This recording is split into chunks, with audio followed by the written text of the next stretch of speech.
La diffusion vient de démarrer. Tous les participants sont en mode écoute seul. Eh bien, bonjour à tous. Nous sommes à 2 minutes du démarrage du webinaire sur la présentation des deux gammes HP Multijet Fusion. Nous allons patienter encore juste un instant, le temps que tout le monde se connecte, pour démarrer cette présentation. Merci.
Il est maintenant 11 heures. Nous allons patienter encore 1 ou 2 minutes, le temps que tout le monde se connecte, puisque nous avons à peu près 60% des personnes inscrites qui sont connectées.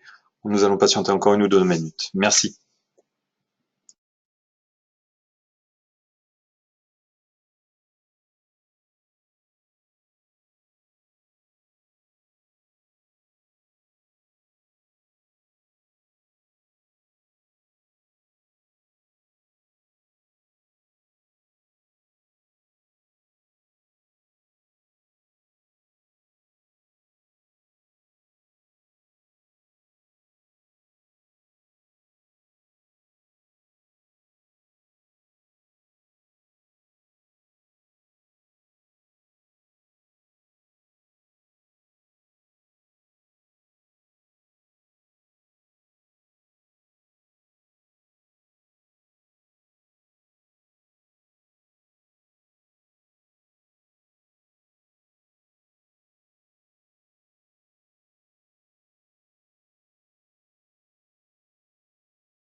Bien, je vous remercie de votre patience. Bonjour à tous, je suis Sébastien Desbois. Je vais vous présenter durant ce webinaire d'une vingtaine de minutes les deux gammes d'imprimantes utilisant le procédé Multijet Fusion développé par HP. Nous allons, durant ces 20 minutes, juste reparcourir l'offre de Visiative pour vous expliquer les différentes activités du groupe. Un rappel du procédé Multijet Fusion qui est utilisé dans les gammes 300, 500 et 4200, donc qui a été développé par HP. Nous verrons que dans ces deux gammes, nous avons la gamme de prototypage et la gamme de production, et nous laisserons un moment pour les questions que vous pouvez poser, quoi qu'il en soit, à tout moment via le chat de l'interface GoToWebinar. Un rappel de quelques chiffres sur le groupe Visiative. En 2017, le groupe Visiative, c'est 124 millions d'euros de chiffre d'affaires avec une progression de 17% par rapport à 2016. Plus de 700 collaborateurs. Nous sommes même en 2018, suite à une récente acquisition, aux alentours de 800 collaborateurs avec un parc de plus de 15 000 clients. 5 millions d'euros qui sont dédiés à la R&D puisque Aujourd'hui, le groupe Visiative est également éditeur de logiciels et investit dans la recherche et l'innovation autour de ces technologies de transformation numérique pour les mettre à disposition de nos clients. Plus de 20 agences sur la France, dont des filiales en Suisse et au Maroc. Les activités de manière globale du groupe Visiative, la première brique, c'est le conseil en financement autour de l'innovation et de la transformation numérique. Donc, lorsque vous avez des projets de développement d'innovation, nous savons vous accompagner pour aller détecter des projets qui sont cirables, c'est-à-dire éligibles au crédit impôt recherche. Donc, nous avons un service pour vous accompagner sur cet axe-là. Nous avons une deuxième brique qui est l'offre de services cloud et d'infrastructure et d'infogérance de votre parc informatique et de vos solutions informatiques. Comme je l'expliquais en amont, édition de plateformes collaboratives innovantes, donc la fameuse solution MoveApps qui permet d'accompagner nos clients dans tout ce qui est transformation numérique avec la mise en place de sites intranet, internet, boutique en ligne, catalogue articles, gestion des processus, gestion de la qualité et j'en passe.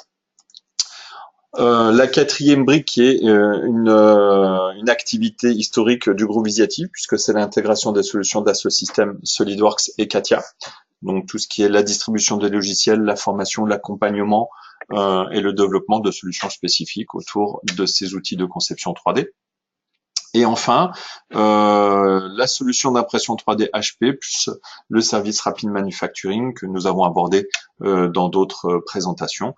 Mais aujourd'hui, nous allons nous concentrer sur l'impression 3D avec le partenaire HP, partenaire historique du groupe Visiative depuis de nombreuses années sur la partie impression 2D, workstation et serveur, et depuis octobre 2017 sur l'impression 3D avec les HP Multijet Fusion.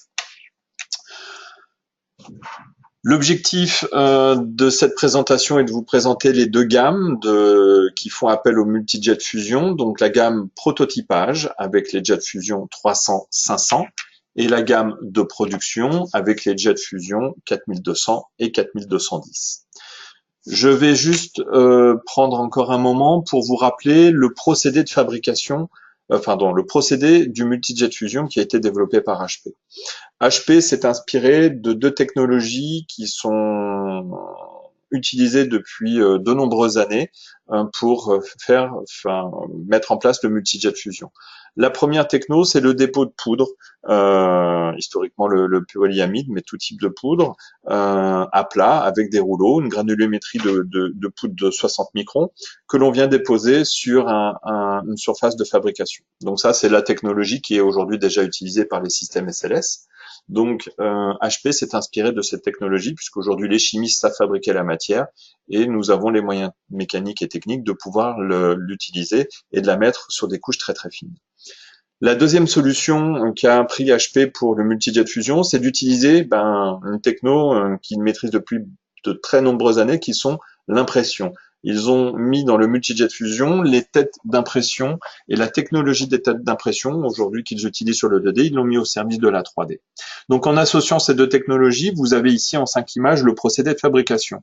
Je viens déposer la poudre de matière, du PA12, PA11 ou autres matériaux sur une unité de fabrication. Je viens ensuite déposer ce qu'on appelle un agent de fusion, qui lui va me permettre de créer ma pièce. Je vais également déposer un second agent qui est un agent détaillant, qui lui va me permettre de donner la précision de ma pièce, c'est-à-dire d'éviter que par capillarité, l'agent de fusion puisse se dissiper sur ma matière. Donc il va être bloqué par l'agent détaillant. Ensuite, on vient faire enfin un apport d'énergie. C'est la quatrième étape que vous avez ici, un apport d'énergie qui va me permettre de fusionner la matière. Donc la poudre associée à l'agent de fusion va me permettre d'obtenir la rigidité de cette matière et in fine, couche après couche, la création de ma pièce. Donc ensuite, les gammes qui utilisent les multijet fusion, vous avez ici une matrice qui vous explique les différentes gammes. On va rentrer en détail sur chaque partie. Vous avez la partie multijet fusion qui est une solution industrielle et la partie prototypage avec les multijet fusion 340, 540, 380 et 480.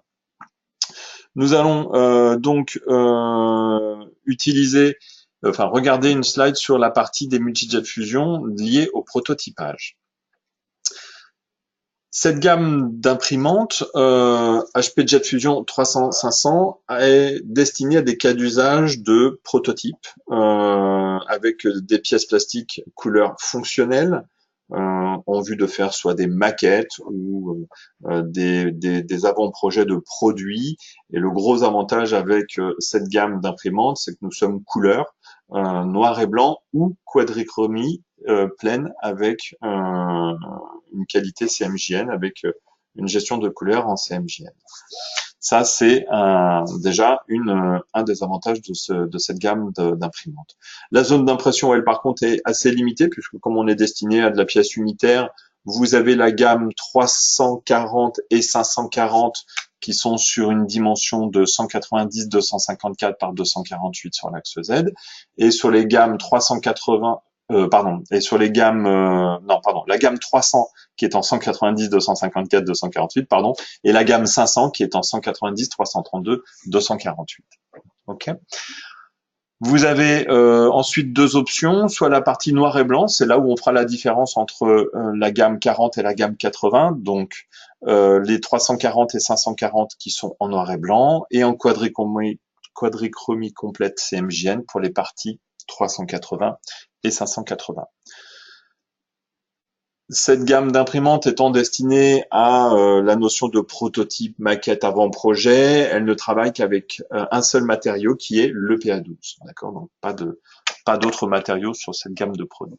D'accord, donc l'HP Jet Fusion dans la série 300-500 à retenir couleur, zone d'impression limitée de taille standard et matériau unique PA12.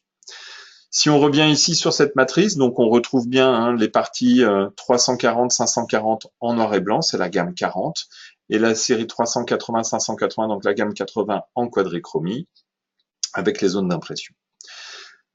Nous allons maintenant parler de la partie 4200, 4210. Là, nous sommes sur des pièces qui sont, une imprimante qui est une destination de fabrication industrielle. Donc aujourd'hui, nous avons sur cette gamme de machines une zone d'impression qui est nettement supérieure à la gamme 300-500 puisque nous sommes sur du 380-284 en XY avec une profondeur de 380. Ce qui nous permet, lorsque l'on fabrique de multiples pièces, comme vous avez ici l'exemple sur la droite avec un nesting de différentes pièces 3D dans une seule et même fabrication, une seule et même production d'impression, on peut mettre ici tout type de composants puisqu'on a une zone de travail qui est très importante. Nous avons par contre sur cette gamme de production une seule couleur qui est le noir. Donc aujourd'hui, puisque c'est le premier modèle qui a été lancé par HP, était ce modèle-là. Donc nous sommes aujourd'hui uniquement noir. Par contre, nous avons la possibilité de changer de matériaux et une roadmap de matériaux qui vont arriver très prochainement qui est très très large. Aujourd'hui, l'imprimante 4200-4210 peut vous permettre d'utiliser la matière PA12, PA12 chargé billes de verre, PA11. Nous allons avoir très prochainement les Polypro et le TPU, les gammes TPU pour les matières souples. Et d'ici fin d'année, les matières FR, donc tout ce qui est matière ignifuge, pour entre autres l'aéro. La roadmap d'HP pour le développement et l'intégration de d'autres matières sur les années à venir. Nous avons plus de 50 matières qui sont dans cette roadmap sur les années à venir. Donc voilà, aujourd'hui l'objectif est vraiment d'élargir la capacité matière sur les imprimantes. Et ce qu'il faut savoir, c'est qu'aujourd'hui ces imprimantes sont évolutives. Aujourd'hui, quand la 4200 est arrivée sur le marché fin 2016 et qu'elle n'avait que le PA12, HP a évidemment prévu de faire évoluer son imprimante vers du PA12GB, PA11, plus les matériaux qui vont arriver très prochainement. L'HP Jet 4200, alors 4210, les plus de la version 4210, c'est juste c'est exactement la même imprimante. On travaille juste sur un schéma économique qui est différent. On a une possibilité de gérer des couches de 0,7 ou 0,8, donc on sait faire varier l'épaisseur de couche. on peut faire ce qu'on appelle de l'impression de pièces à la volée, c'est-à-dire que lorsque vous lancez votre impression avec 20 pièces dans votre nesting, dans votre zone d'impression, tant que l'impression n'est pas terminée, si vous avez assez de poudre dans l'unité de fabrication, vous êtes capable de dire bah tiens, en cours d'impression, je viens rajouter une pièce supplémentaire, ce qui vous permet de ne pas attendre l'impression suivante pour avoir une pièce. Donc vous pouvez lancer ce qu'on appelle l'ajout de pièces à la volée. Et comme je l'expliquais juste en introduction de cette slide, une diminution des coûts, on est sur un schéma, la 4210 est plus destinée aux clients qui sont équipés de 2 ou 3 imprimantes 4200 qui ont une forte sollicitation de leurs équipements, une forte demande, et ils veulent rentrer dans un schéma économique où les coûts sont diminués. Donc avec la 4210, qui est un prix catalogue plus élevé que la 4200, vous aurez par contre derrière une réduction des matériaux de 30%, les agents, une réduction de 70% sur le prix des agents, et une réduction des têtes d'impression, du coût des têtes d'impression de 15%. Donc on investit un peu plus cher dans l'équipement, mais par contre on se retrouve avec des consommables qui sont nettement moins élevés, plus abordables. Donc là, vous avez deux cas où on est venu mettre, où des clients se sont équipés de plusieurs imprimantes 4200 pour monter des sites de fabrication autour de cette technologie-là. Donc vous avez deux sites différents, et vous remarquerez un second équipement qui apparaît ici sur la gauche, qui est la station de préparation. Donc là, vous avez les imprimantes ici, et sur le côté, vous avez les stations de préparation. On voit le même schéma ici. Les imprimantes en position centrale avec des stations de préparation qui sont sur la gauche. Je vais vous expliquer dans cette solution industrielle, donc cette station de préparation est propre qu'à la série 4200-4210 et je ferai ensuite le comparatif avec la série de prototypage.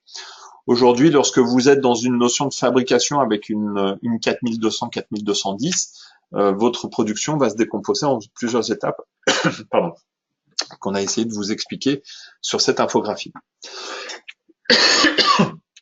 Excusez-moi. Première étape, je vais évidemment préparer mon modèle 3D en vue de lancer l'impression, m'assurer que si c'est un ensemble, que les jeux soient nécessaires pour le fonctionnement de mes pièces.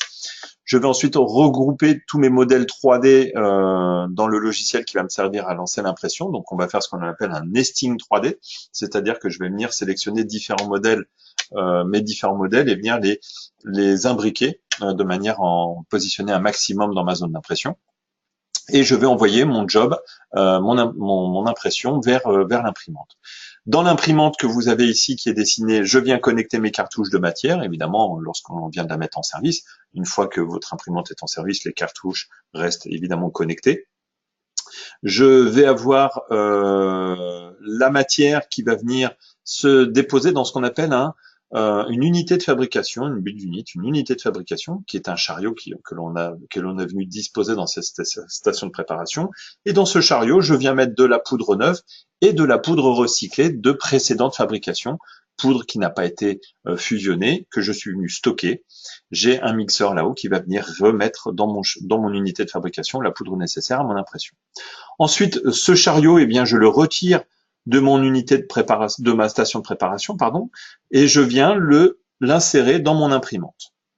Une fois que ce chariot, cette unité de fabrication est insérée dans l'imprimante, on passe à l'étape d'impression où je dépose la matière, l'agent de fusion, l'agent détaillant, je fais l'apport d'énergie et j'obtiens ma matière fusionnée. La superposition de ces différentes couches me permettant d'obtenir mes pièces. Une fois l'impression terminée, on se rend compte que l'impression ici n'a lieu que sur cette étape-là. Je reprends mon unité de fabrication que je vais sortir de l'imprimante et je vais venir la disposer dans ma station de préparation. Et là, je vais avoir du coup une opération de refroidissement de mes pièces.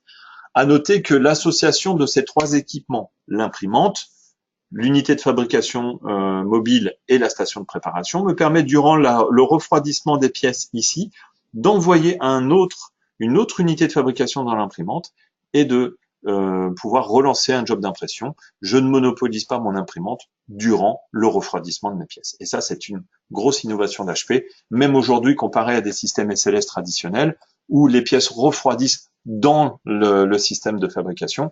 Ici, le refroidissement des pièces a lieu dans l'autre équipement, ce qui nous permet de n'être quasiment jamais en contact de la matière puisque la station fait le chargement de la poudre dans l'unité de fabrication et fait le retrait de la poudre également de l'unité de fabrication.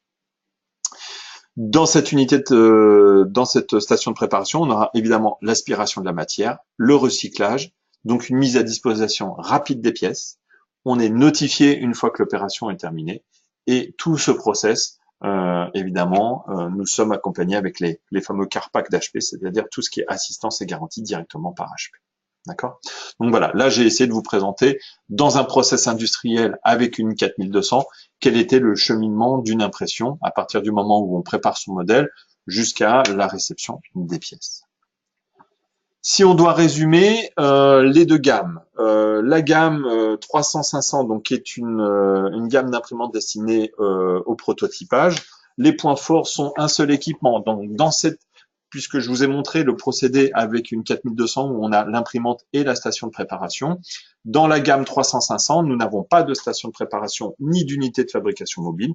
Nous avons un seul équipement dans lequel nous avons la matière, les agents de fusion, l'impression et le refroidissement. Donc là, évidemment, l'imprimante, pendant que les pièces refroidissent, comme j'aime à dire, elles refroidissent. C'est-à-dire que l'imprimante ne fait rien d'autre à part attendre que les pièces refroidissent. Mais nous ne sommes pas dans une unité de production, donc on peut se permettre d'attendre quelques heures le refroidissement des pièces et de monopoliser l'imprimante durant cette étape. Nous sommes bien dans un cas d'usage de prototype ou d'impression de pièces uniques. Donc, par contre, l'avantage, c'est que nous avons dans ce cas-là qu'un seul équipement et la gamme de prototypage nous permet d'avoir également la couleur. L'aspect 4200-4210 qui est un outil de production série, aujourd'hui lancer des impressions de 1000, 5000, 10 000, 20 000 pièces, ce n'est absolument pas une contrainte, d'accord. Nous avons la capacité de lancer, évidemment, tout dépend de la dimension du modèle que vous allez imprimer, mais de lancer des impressions mettant 1000 pièces dans une seule et même impression. Une impression dure maximum 10 heures si on utilise toute la volumétrie de l'imprimante 4200. Donc on est bien sûr de la série. On dispose d'une station de post-traitement qui nous permet et bien évidemment de préparer les unités de fabrication et de faire le refroidissement des pièces, donc de ne pas monopoliser l'imprimante durant ces étapes-là, donc avec des unités de fabrication mobiles qui viennent naviguer entre les deux équipements, un large choix de matériaux et une zone d'impression qui est plus importante. Voilà, donc je vous ai présenté les deux gammes d'imprimantes qui sont les 4200, 4210 et les JetFusion 300, 500. Donc voilà, c'était le sujet d'aujourd'hui.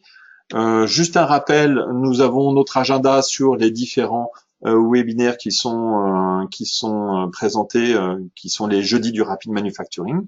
Donc le prochain webinaire sera le 3 mai, où nous représenterons à nouveau l'offre globale 3D Printing vue par Visiative avec la distribution des imprimantes, l'offre de formation autour de l'impression 3D et l'accompagnement sur la conception de la fabrication de prototypes et de petites séries avec notre filiale à Villeurbanne qui nous permet de vous accompagner dans vos projets de prototypes en amont, peut-être pourquoi pas de l'impression, de l'achat d'une imprimante 3D. Nous savons en sous-traitance faire de l'impression 3D avec différentes technologies SLA, SLS, évidemment HP Multijet Fusion.